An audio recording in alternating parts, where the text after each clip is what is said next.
Rajya Sabha TV का ये बेहद ख़ास प्रोग्राम है गुफ्तगू, और गुफ्तगू में आज हैं हमारे साथ टीवीएफ यानी द वायरल फीवर टीम के 4 साथी।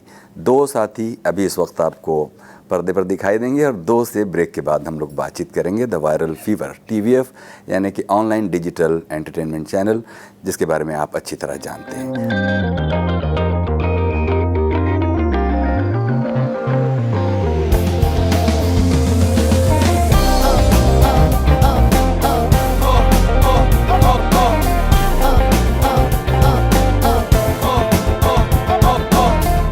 द वायरल फीवर एक ऑनलाइन डिजिटल एंटरटेनमेंट चैनल है।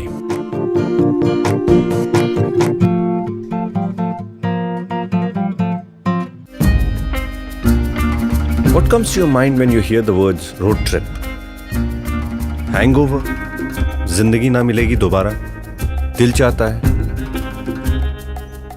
Basically friends मजे कर रहे हैं, मचा रहे हैं। But would you ever consider doing a road trip with your siblings? भाई बहन के साथ road trip? It could be fun, you know. You're dead.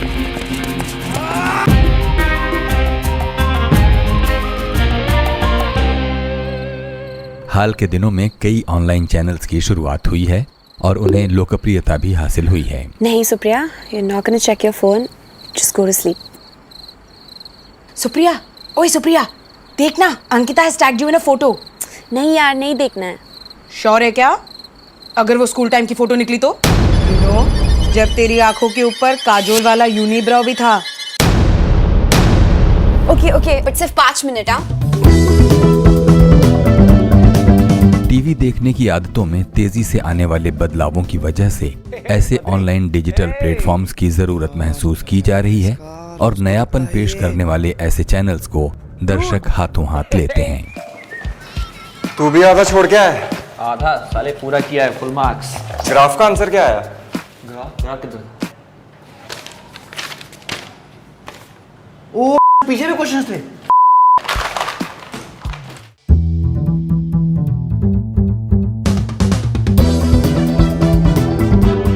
युवा पीढ़ी का एक बड़ा हिस्सा आज पारंपरिक टीवी दर्शक नहीं रह गया है और उसका अधिकांश समय इंटरनेट डेटा और वाईफाई से एक्सेस किए जाने वाले कंटेंट के साथ गुजरता है। ऐसे में एक तरफ तो दर्शकों को अपनी पसंद के प्रोग्राम्स अपनी सुविधा के अनुसार देखने की छूट होती है और दूसरी तरफ वो विज्ञापनों के ब्रेक या व्यवधान से भी बच जाते हैं। ऑनलाइन कंटेंट क्रिएशन और मार्केटिंग की दिशा में क्या चुनौतियां और क्या संभावनाएं हैं, इस बारे में हमने द वायरल फीवर की टीम के 4 सदस्यों से बात की, यानी जीतू, निधि, अमोल और मानवी। बहुत बहुत स्वागत है निधि और बहुत बहुत स्वागत है जितेंद्र। आप दोनों लोग पेशे से इंजीनियर बनने के इरादे से निकले थे और लेकिन पहुंच गए एंटरटेनमेंट इंडस्ट्री में। निधि, क्या कहानी है? सर मैं एक्चुअली लॉयर बनने निकली थी, मतलब इंजीनियर बनने का सपना। अच्छा, आप लॉयर बनने निकली थी? जी हाँ, मतलब बन भी गई थी। हाँ। क्योंकि मैं देखता हूँ कि अरुणाब से लेकर के ये बाकी बहुत सारे टीम के लोग इंजीनियरिंग के पेशे से आकर टीवीएफ में शामिल हुए, तो मुझे लगा कि निधि भी। हाँ, आई थिंक मैं शायद सर उन चंद मेंबर्स में से हूँ जो इंजीनियर नहीं है, तो मैं अपनी अलग तरह का एक एक्सेप्शन बन गई हूँ। तो जीतू हालांकि इंजीनियर हैं। मैंने लॉ पढ़ा है जामिया मिलिया इस्लामिया दिल्ली से। 5 साल का मेरा लॉ कोर्स था। फिर मैंने दिल्ली हाई कोर्ट में प्रैक्टिस की फॉर लगभग 1-1.25 साल और फिर मैं बम्बई आ गई। तो ये टीवीएफ की कहानी के साथ आप कैसे जुड़ी? सर 2009 में 2009 में मैं दिल्ली से बॉम्बे आई। मैं डिसाइड कर चुकी थी कि मुझे लॉ नहीं करना है। तो मेरे कॉलेज के टाइम पे मैं आईआईटी दिल्ली के जो स्टूडेंट्स थे उनके साथ नाटक किया करती थी, प्लेस किया करती थी। तो ऐसा होता है ना कि जब आप एक शहर से दूसरे शहर आ रहे होते हैं तो आपके शहर के रिश्तेदार आपको बोलते हैं कि उससे भी मिलना, उससे भी मिलना। तो ऐसे मेरे आईआईटी दिल्ली के एक दोस्त हैं मैटी, उन्होंने मुझे अर्नाब का नंबर दिया था और उन्होंने बताया था कि उनकी एक फ़िल्म शुरू होने वाली थी उस समय। फिर बाद में वो फिल्म का एक टीवी शो बनने वाला था फॉर एमटीवी, तो मैं वो शो भी करने वाली थी। फिर वो भी नहीं हुआ, तो वायरल फीवर जब बना तो मैं यहाँ आपके सामने बैठी। तो इस तरह आपकी अरुणाब से मुलाकात हुई और उसके बाद वो कहानी आगे बढ़ी। लेकिन जितेंद्र से पूछेंगे, जीतू कैसे हुआ ये कि जब आप टीवीएफ के साथ जुड़े? हाँ, तो बेसिकली बिस्वपति सरकार जो जिन्होंने परमानेंट रूममेट्स लिखा है, पिक्चर्स लिखा है, वो मतलब वन ऑफ द को फाउंडर भी हैं TVF के। तो वो राइटर थे, मतलब कॉलेज में लिखते थे प्लेस ब्लेजर, और ना आप एक टेड टॉक के लिए आए थे वहाँ पे, तो वो उनसे मिले। तो उन्होंने फिर उसी टाइम कहाँ की बात बता रहे हैं? ये IIT खड़गपुर की बात बता रहे हैं। तो IIT खड़गपुर में टेड टॉक था अर्नब का, तो वहाँ पे वो आए हुए थे। किस साल? ये है बात 2011 की। तो उस टाइम पर आप सोच रहे थे कि यूट्यूब पे हम लोग वीडियोस बनाएंगे और उनको राइटर्स और लोगों की ज़रूरत थी। तो वहाँ फिर मैं विश्व और मैं साथ में प्लेस वगैरह करते थे वहाँ पे, तो उन्हीं के थ्रू मैं आ गया TVF में। इंजीनियर तो नाम मात्र का हूँ मैं सर, एक्टर हूँ दिल से। तो अच्छा, नहीं थी इंजीनियरिंग आपने किस डिसिप्लिन में की थी? सिविल इंजीनियर हूँ मैं। सिविल इंजीनियरिंग, IIT खड़गपुर से। मतलब मेरे पापा भी सिविल इंजीनियर है, मेरे ताऊ जी भी, मतलब सब तो सिविल नौकरी आपने नहीं की? फिर मैं यहाँ आया, वो एक थोड़ी और अलग कहानी है। हाँ, उस कहानी को बताइए। हाँ, तो मैं यहाँ आया 3-4 महीने में एज अ इंटर्न ही था। तो मैंने इंटर्नशिप टाइप कर रहा था, और मुझे उतना मज़ा नहीं आ रहा था उस टाइम पे, क्योंकि एक्टिंग वाला पार्ट कम मिल रहा था मुझे, और मुझे बहुत सारे अलग दूसरे काम करने पड़ रहे थे जिनमें मैं इंटरेस्टेड नहीं था। ठीक है, तो फिर मन नहीं लगा यहाँ, फिर मैं चला गया 4 महीने बाद। फिर मैंने जॉब किया 9 महीने के लिए बैंगलोर में, कंस्ट्रक्शन कंपनी में। और मैंने पहले ही बताया कि मैं इंजीनियर तो नहीं हूँ। तो फिर वहाँ मैंने लड़ाई की अपने बॉस से, वहाँ से लड़के फिर मैं वापस आ गया।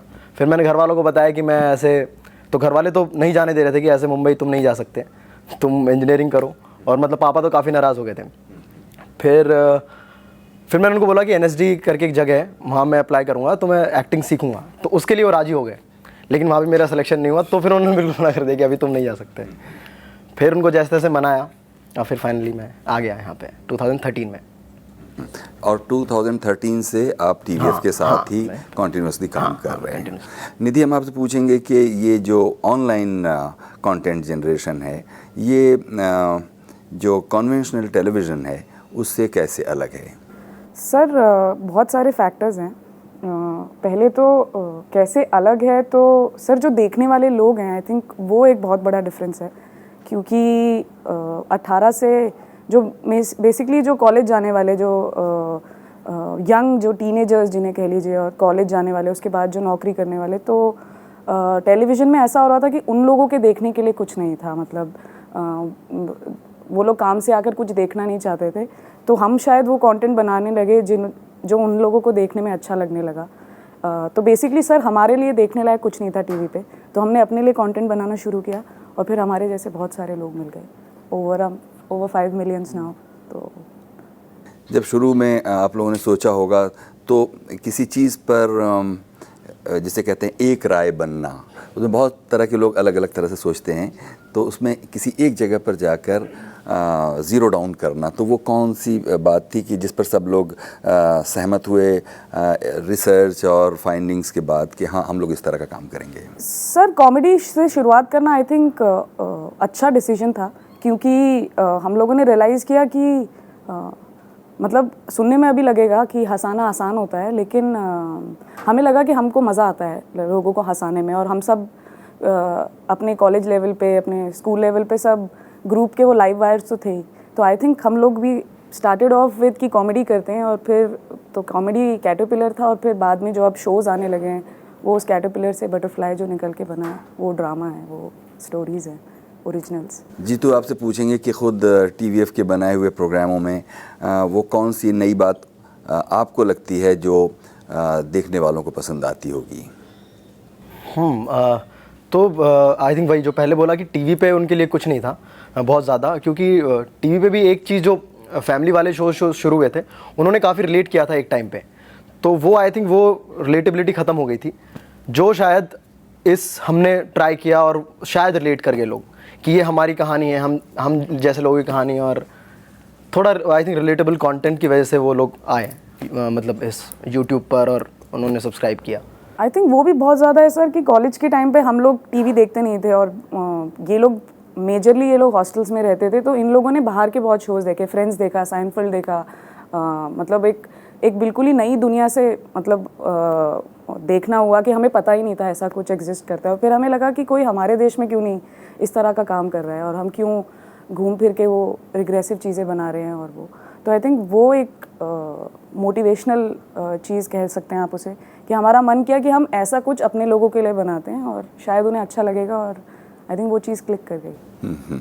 और तब इसमें जो इसका बिजनेस वाला एरिया है उसके बारे में भी कुछ बताइए कि ताकि इस तरह का कोई एंटरप्राइज या ऐसा कोई एंडेवर दूसरे लोग देश के कोनों में बैठे हुए करना चाहें और सेल्फ रिलायंट होना चाहें तो वो उससे सीख सकें। तो सर दो चीज़ें हैं अगेन। तो एक तो हम वो काम करते हैं जो हमें करने में मज़ा आता है, जो हमें लगता है कि लोगों को भी वो नई चीज़, वो फ्रेशनेस देखने में अच्छा लगेगा। दूसरी चीज़ है कि ऑफ कोर्स पैसे कमाने हैं तो ब्रांड्स आते हैं इन प्लेस हमारे इस रेवेन्यू मॉडल में, जहाँ पे मतलब अलग अलग तरह के ब्रांड्स हैं। हम लोगों ने आई थिंक ओवर 400 ब्रांड्स हम ऑलरेडी उनके साथ काम कर चुके हैं। तो अब आपको कहानी लिखनी है जिसमें ब्रांड भी एक integral part of the character है। लाइक पिक्चर्स का तू बियर है, वो कभी कोई माइंड ही नहीं करता कि अरे ऐड आ गया या ऐसा कुछ हो गया, क्योंकि वो कहानी का एक पार्ट बन जाता है, वो कैरेक्टर बन जाता है। या फिर आप परमानेंट रूममेट्स में पहले सीज़न में पुरुषोत्तम जी का कैरेक्टर जो एक रियल एस्टेट वाला है, क्योंकि कॉमन फ्लोर हमारा ब्रांड था, जिसमें आप एक ऐप है जिसमें आप घर देख सकते हैं। तो हमारे कहानी में एक कैरेक्टर था जो हमारे लीड्स हैं उन्हें लेके घर दिखाने के लिए वो रियल एस्टेट ब्रोकर वाली चीज़ थे। और फिर वही दूसरे सीज़न में जब ओला आया तो वो ड्राइवर बन गए ओला के। तो हमारे लिए भी ये बहुत फ़न इस चीज़ में भी आता है कि इस बार हम ब्रांड को कैसे नया कैरेक्टर दें और ऑडियंस को मज़ा आए उसको भी देखने में, वो ये ना बोले कि अरे ऐड चल गया है, अरे बिक गए तुम लोग। और वो भी धीरे धीरे सीखा है। मतलब हम लोग पहले स्केचेस बनाते थे, उनमें कई बार नहीं वर्क करता था, कई बार लोगों को लगता था कि ऐड दिखा दिया इन्होंने। तो भी मतलब ड्यूरिंग द प्रोसेस हमने सीखा कि कैसे एक कैरेक्टर देंगे तो शायद वो ज़्यादा मज़ेदार होगा, दोनों के लिए, ब्रांड को भी अच्छा लगेगा, ऑडियंस को भी अच्छा लगेगा और हमें भी अपना कंटेंट, हमें भी अपनी कहानी बताने को मिल जाएगी। मतलब ये कि जैसे कि टेलीविज़न में आपको ऐड ब्रेक्स की ज़रूरत हो पड़ती है, यहाँ आप ऐड को ही उसी के अंदर पिरो देते हैं। जी हाँ, इस तरह मतलब हाँ ये कह सकते हैं हम। और आई थिंक पिछले 5 सालों में हम लोग ये करते करते शायद बेहतर हो गए हैं इस चीज़ में, और हमारी ऑडियंस को भी ये समझ में आ गया है कि अच्छा ठीक है ये तो होगा ही, और क्योंकि ये लोग इसी की वजह से शोज़ का स्केल बड़ा हो रहा है और ये तो वो एक एक्सेप्टेंस आ गया जो कि अच्छी चीज़ है। मतलब 90% 99% हमारी कहानी होगी, 1% कहीं होगा जो ऑडियंस एक्सेप्ट कर चुकी है। और आई थिंक हम लोग बहुत मतलब इसको हमने एक कोड बना लिया, या इसको आप कह सकते हैं रूल बुक का पहला नियम है कि first as a writer I will serve the paper and then I will serve the brand and only then the third thing is that I will serve myself. तो ये हमने एक रूल बना लिया है कि पहले पेपर फिर ब्रांड और फिर मतलब चैलेंजिंग है सर, पहले तो कहानी बतानी है और फिर ब्रांड के साथ बतानी है, बट आई थिंक हम बेटर होते जा रहे हैं इस पर शायद। बहुत बढ़िया। तो जीतू और निधि, हम लोग बातचीत के उस हिस्से में आ गए हैं जहां हम लोग ब्रेक लेंगे और ब्रेक के बाद हम लोग अमोल और मानवी से बात करेंगे। लेकिन ब्रेक लें उससे पहले हमको अरुणाब जिनके बारे में कहा जाता है कि उनके वो ही इस पूरे एंडेवर के पीछे के ब्रेन हैं और विश्वपति, उनके साथ काम करने के अनुभवों को आप दोनों लोग ही बारी बारी से शेयर कीजिए, फिर हम लोग मानवी और अमोल के पास जाएंगे। ज़ाहिर तौर पे अरुणाब का ये विज़न रहा है, मतलब TVF को बनाना, और वो हमेशा चाहते हैं कि डिज़नी, और जब भी बात करते हैं तो वो इसको डिज़नी जितना एक बड़ा स्टूडियो बनाना चाहते हैं कि जिसका जो करने का मन करे वो बनाए। उनका पर्सनली मानना है कि वो खुद जो करना चाहते थे और फॉर व्हाटएवर रीज़न वो नहीं कर पाए, वो बाकियों को वो सारा मौका मिले। आई थिंक फाउंडिंग मेंबर्स में फिर मैं गोलू का नाम लेना चाहूँगी, अमित गोलानी, जो कि अरुणाब के बाद आते हैं, जो पिक्चर्स के डायरेक्टर हैं। अभी ह्यूमरसली ऑज उन्होंने डायरेक्ट किया, और आई थिंक TVF में उन्हें राजकुमार हिरानी बोला जाता है क्योंकि अगर 3 लोग हैं तो।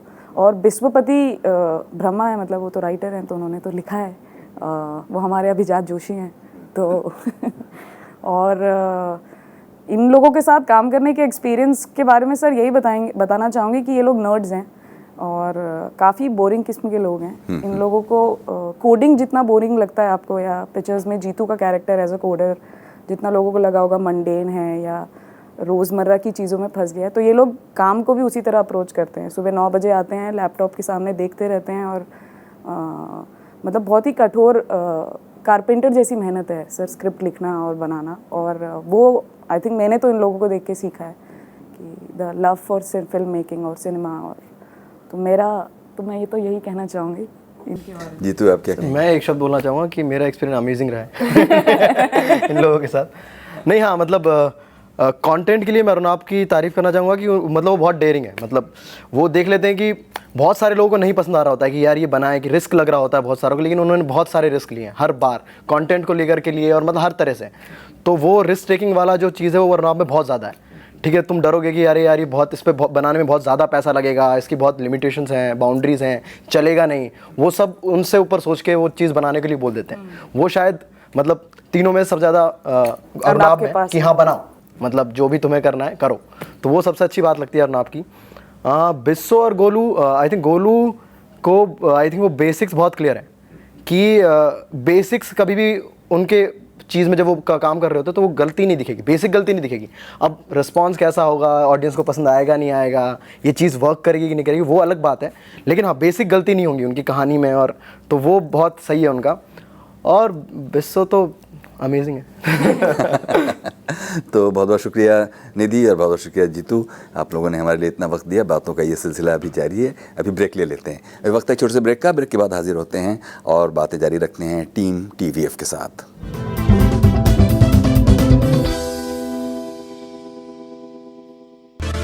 राज्यसभा टीवी का ये बेहद खास प्रोग्राम है गुफ्तगू। होने के बावजूद ना कोई जिंदगी अब शहरा टाक से कोई नहीं ये बहुत ही सिलसिला मैं सिगरेट तो नहीं पीता, मगर हर आने वाले से बस इतना पूछ लेता हूँ कि माचिस है। क्या आपको सच में लगता है कि ये मेरी आवाज़ है? मेरी आवाज़ ये भी हो सकती है, और मेरी आवाज ये भी हो सकती है। आप कौन सी गाड़ी से उतरते हैं ये इम्पोर्टेंट नहीं है, इम्पोर्टेंट ये है कि उतरने के बाद आप क्या करते हैं। मैं उनमें से हूँ जो घर से भागे नहीं थे एक्टर बनने के लिए, मुझे भगाया गया था। अगर किसी ने अंग्रेज कहा होता ना, मैं उसको एक थप्पड़ लगाता फौरन, और मैं कहता अंग्रेज होगा तेरा बाप। दोस्तों से प्यार किया, गुफ्तगू से बहुत प्यार किया, जो भी किया हमने किया शान से। देखिए गुफ्तगू सिर्फ राज्यसभा टीवी पर। स्वागत है एक बार फिर से, प्रोग्राम है गुफ्तगू और गुफ्तगू में आज हैं हमारे साथ टीम TVF के कुछ शैतान बच्चे। हम अपने देखने वालों को बता दें हमारे साथ ब्रेक के बाद मानवी हैं और अमोल हैं, और इन दोनों और चारों और ये यहाँ पर जो सैकड़ों लोग TVF ऑफिस में काम करते हैं, इनके जो रिंग लीडर हैं अरुणाब कुमार और विश्वपति और अमित गोलानी वगैरह, ये लोग अभी फ़िलहाल हमको उपलब्ध नहीं है, लेकिन बहुत ही दिलचस्प बातचीत का सिलसिला चल रहा है बाकी लोगों के साथ। अमोल, हमको बताइए कि अरुणाब को आपने कैसा पाया? अरुणाब से मैं मिला था, मुझे भी बॉम्बे आए कुछ टाइम हुआ था, 1-2 साल हुए थे, और पता नहीं कैसे सबको खबर लगी थी कि कौन कौन हमारे जैसे इंजीनियर बॉम्बे में पहुँचे हुए हैं और इस फील्ड में है। तो मैं तो एक्टिंग कर रहा था, मैं थिएटर करना शुरू कर चुका था, मैं काफ़ी सारे नाटक कर रहा था।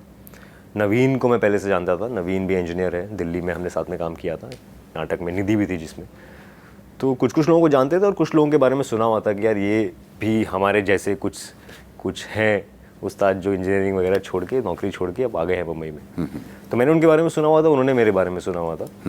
फिर वो कुछ लिख रहे थे, कुछ फिल्में बनाने की कोशिश थी, और फाइनली MTV के लिए कुछ बना रहे थे, जो आई थिंक अब किस्सा बहुत फेमस हो गया, और उसका कुछ घुमा फिरा के वो एक न्यूज़ बन चुकी है। एक सिंपल सा एक शो था जो वो बना रहे थे उस टाइम पे, जो फाइनली नहीं बना।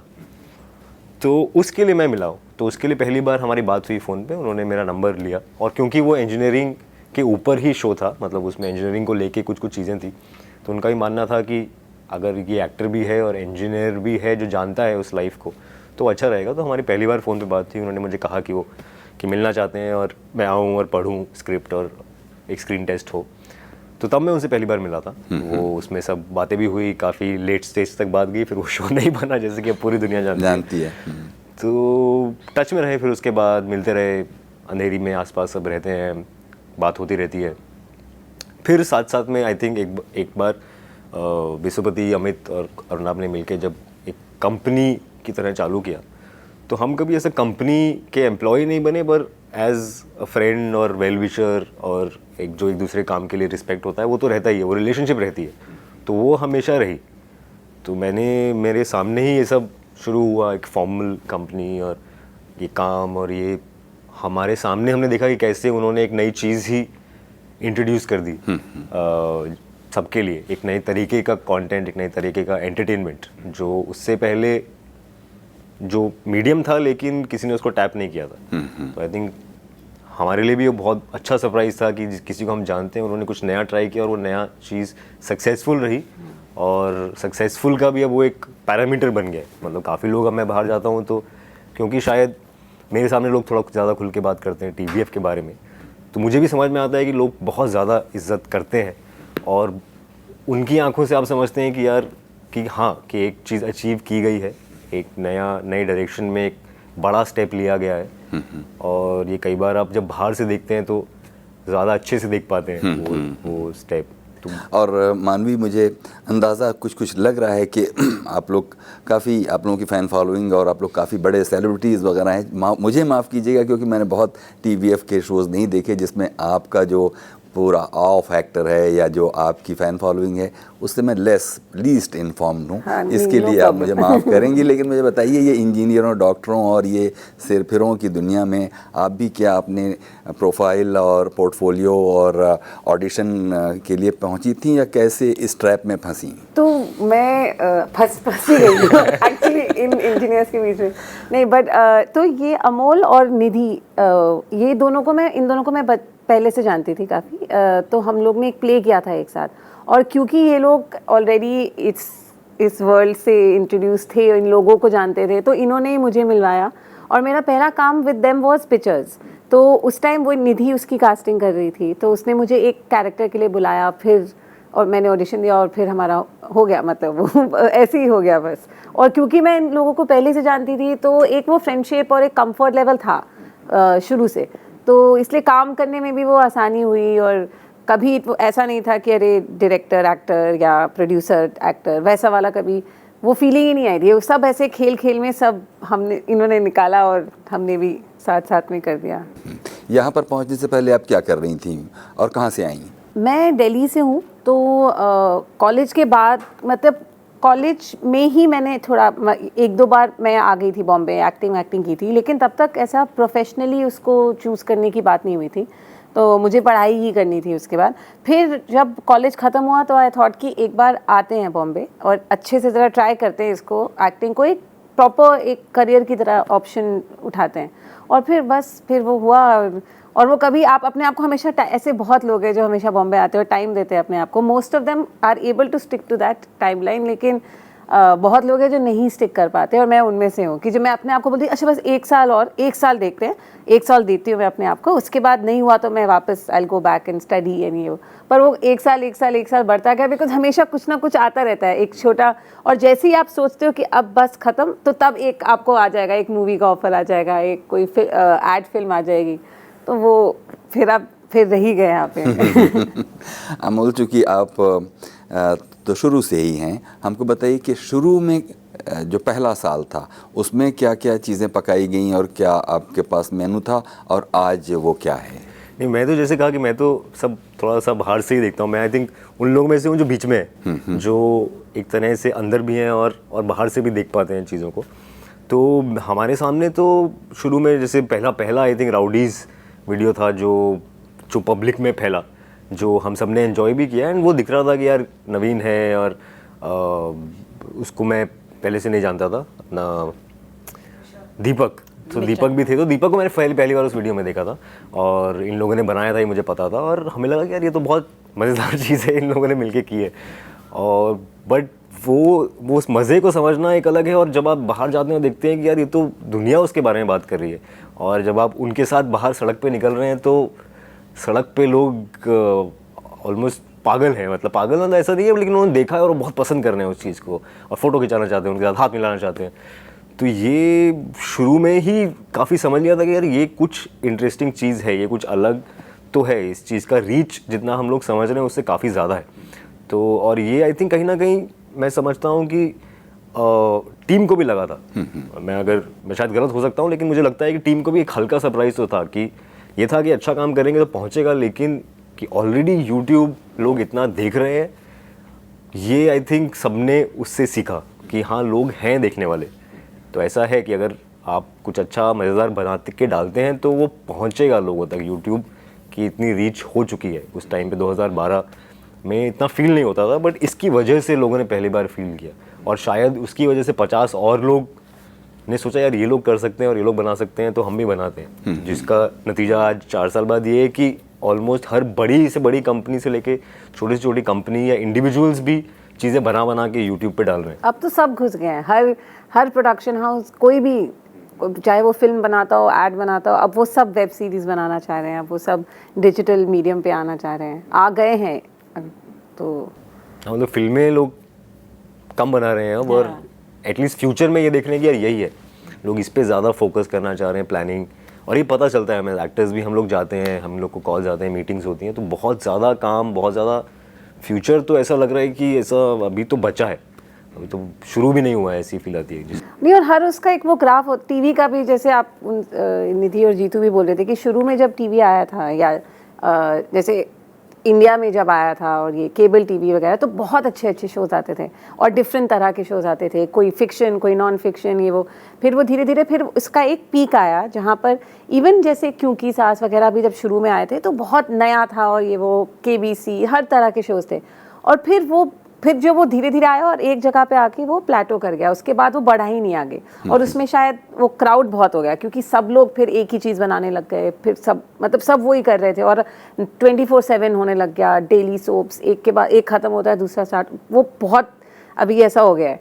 तो और अब इंटरनेट पे वो आया है, तो इंटरनेट की भी एक अपनी लाइफ, एक साइकिल होगी जहाँ पे अभी तो स्टार्ट हुआ है, तो धीरे धीरे वो होगा, फिर उसमें भी बहुत एक पीक आएगा जब सब अच्छा कंटेंट बना रहे हैं और ये वो, और फिर शायद ये भी प्लेटो कर जाएगा, एंड देन फिर पता नहीं क्या आएगा। मीडियम तो रहने वाला है सर, मुझे लगता है मीडियम नहीं जाएगा कहीं, बिकॉज मीडियम ये रहेगा, उसमें कैसे अब फॉर्मेट ऑफ शोज़ बदल जाएगा। पहले अगर टीवी पे भी 10 एपिसोड का शो बनते थे और अब 1000 के बनते हैं, फॉर्मेट बदल गया है, मीडियम ऑब्सोलीट नहीं हुआ है, ऐसा टीवी नहीं चला गया है कहीं पे, टीवी अपने आप में एक चीज़ है, उस पर आप कैसे क्या दिखाते हैं वो चेंज हो गया। तो शायद हो सकता है अगले 3-4 साल में, अभी लोग 5 एपिसोड की सीरीज़ बनाते हैं तो वो फॉर्मेट बदल जाए, 50 के बनने लगे, 5-5 मिनट के एपिसोड हों, पता नहीं लोगों को क्या पसंद आएगा आगे जाके आप कह नहीं सकते।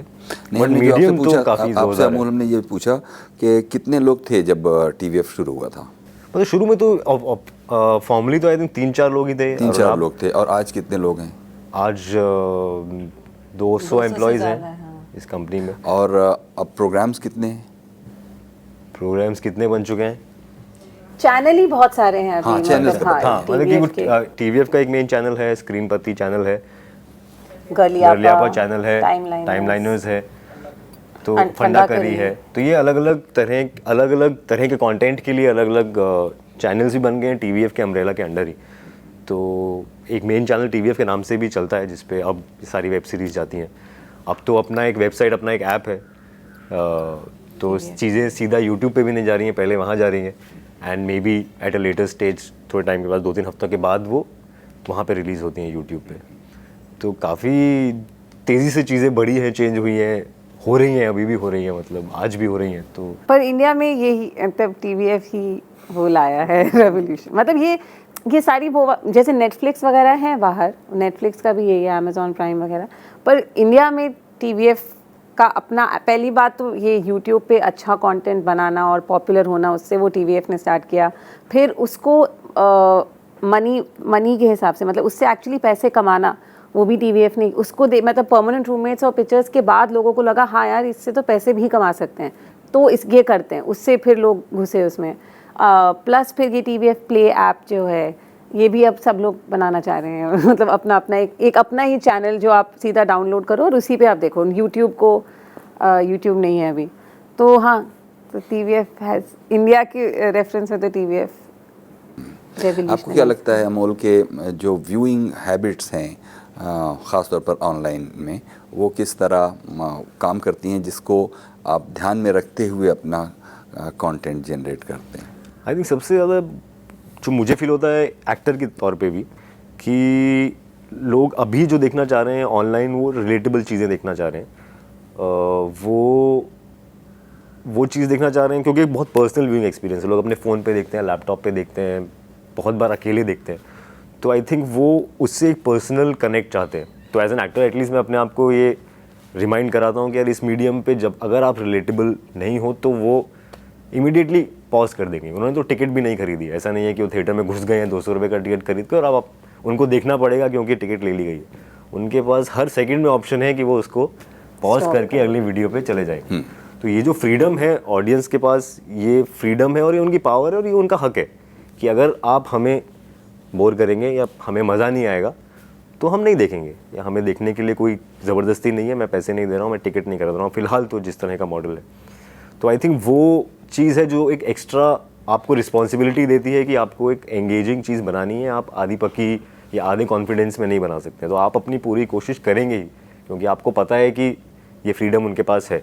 एक तो उनको देखने की ज़बरदस्ती नहीं है, ऐसा नहीं है कि टीवी चलाया तो कुछ तो देखना ही है, ऑनलाइन उनके पास 50 ऑप्शन है। तो एक तो ये कि वो आपके पास आएँ, आपके वीडियो पे क्लिक करें, और दूसरा ये कि क्लिक करने के बाद वो उसको देखें एंड तक, क्योंकि कभी भी बंद कर सकते हैं जैसे कि मैंने कहा। तो वो आई थिंक एक एक्स्ट्रा मोटिवेशन है क्या कि अपना बेस्ट देना है। तो मुझे लगता है कि वो एक आपको पुश अच्छा है एज एन आर्टिस्ट कि आपको एक मिल रहा है, एक प्रेशर है आपके ऊपर कि आपने जितने चैनल्स के नाम लिए टीवीएफ के, उसमें से किस चैनल के लिए आप खुद लिखते या कंटेंट मैंने एक शो, पहला जो शो मैंने टीवीएफ के साथ किया ऑफिशियली लास्ट ईयर, एक वेब सीरीज़ की जिसका नाम था टीवीएफ ट्रिपलिंग, जिसमें मानवी और मैं साथ में थे और सुमित भी थे। सुमित ऑलरेडी एक शो कर चुके हैं टीवीएफ के साथ। 3 लोगों की कहानी थी, 3 भाई बहन ट्रिप पे जाते हैं, रोड ट्रिप पे। तो वो मेरा पहला वेब सीरीज़ था एज एन एक्टर। वो टीवीएफ के मेन चैनल से ही गया था, टीवीएफ ओरिजिनल्स करके, टीवीएफ ओरिजिनल के नाम से ये सारे वेब सीरीज़ अभी तक बने हैं। अभी एक शो मैं लिख रहा हूँ, अभी उसका चल रहा है काम, वो अगले कुछ दिनों में आने की, एटलीस्ट उसके अनाउंसमेंट होने का प्लान है। तो वो भी टीवीएफ के किसी ना किसी चैनल पे आएगा ही, तो इसी अम्ब्रेला के अंडर ही है। आई थिंक वही है कि अब वो एक बार बनेगा, उसको देखा जाएगा, उसको समझा जाएगा, और फिर उसके अकॉर्डिंगली चैनल किस ऑडियंस, जैसे चैनल भी अलग अलग हैं क्योंकि उनकी अलग अलग ऑडियंस है, अलग अलग तरह का कंटेंट है, तो वो तो आप कहीं भी डालिए। TVF generally as a brand का इतना रिकॉल है और इतना लोग फॉलो करते हैं और इतना इमोशनली फॉलो करते हैं, वो ऐसा दिल लगाया हुआ है लोगों ने टीवीएफ से, और वो आपको पता चलता है जब आप टीवीएफ के साथ काम करके बाहर जाते हैं। ट्रिपलिंग करके अब मैं बाहर जाता हूँ, मुझे लगता है कि यार बहुत ज़्यादा इमोशन, मतलब उन्होंने इन्वेस्ट किया हुआ है टीवीएफ में कि आप टीवीएफ है तो सही है कि आप टीवीएफ के एक्टर हो बस, और कुछ नहीं चाहिए उन्हें। तो वो एक प्यार बहुत बड़ा, बहुत ओवरवेलमिंग, बहुत अच्छी चीज़ है, बट आपको डराता भी है कि इतना प्यार मत करो। तो मानवी, मुझे लगता है कि कहीं ऐसा तो नहीं है कि ज़्यादा फुटेज अमोल खा गए और आपको कोई शिकायत है? अगर कुछ कहना चाहती हूँ तो कहिए। मैं अगर कुछ कहना होगा मैं तो बोल दूँगी। नहीं, बट मैं अभी तक तो सारी चीज़ों से, मतलब मुझे भी वही लगता है कि जैसे आपने बोला कि क्या है वो चीज़, वो जो इसने बोला ना कि वो अटेंशन, क्योंकि अटेंशन स्पैन ये यहाँ पर है, लोग यहाँ पे देख रहे हैं, तो वो बहुत जल्दी, it's just a button away कि आप पॉज करके आप निकल जाओगे। तो आपको वो ग्रैब करनी है अटेंशन व्यूअर की पहले 1 मिनट में। आई थिंक 1 मिनट ज़्यादा है क्या, पता नहीं, मतलब 30 सेकेंड्स टू 1 मिनट में आपको उनको कन्विंस कर देना है कि ठीक है मैं ये देखना चाहती हूँ या देखना चाहता हूँ, और उसके बाद फिर ऑफ कोर्स और एक बार आपने हुक कर लिया फिर वो थोड़ा इजी भी हो जाता है कि आपने अब जैसे ये टीवीएफ का बोला, तो अभी क्या है कि टीवीएफ से लोग अब एक अच्छा एक्सपेक्ट करते हैं, तो वो अच्छी चीज़ भी है, वो बुरी चीज़ भी है।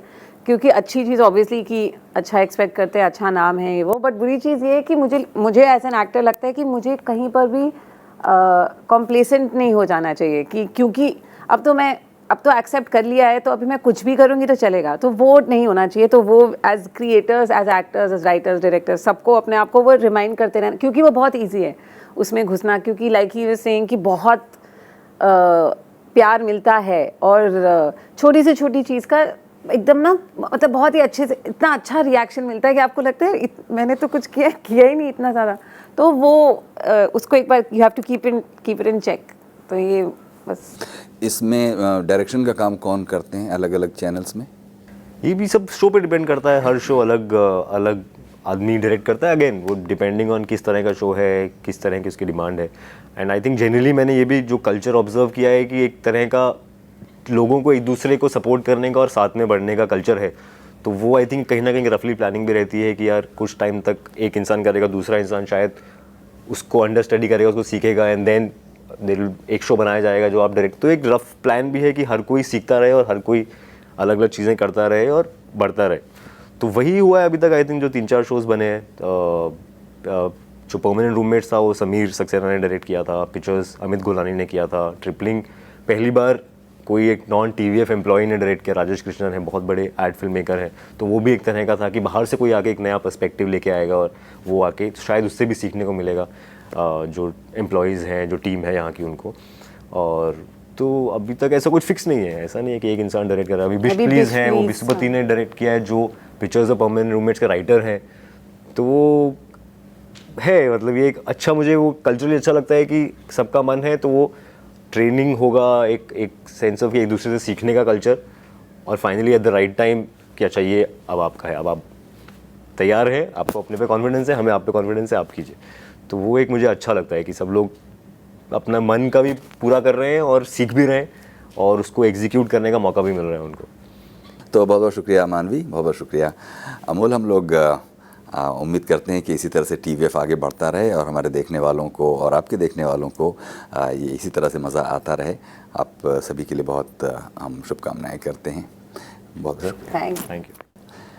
ये थी टीम TVF प्रोग्राम गुफ्तगू में। कुछ कहना चाहते हो आज के एपिसोड के बारे में तो हमें लिखिए ज़रूर feedback.rstv@gmail.com पर।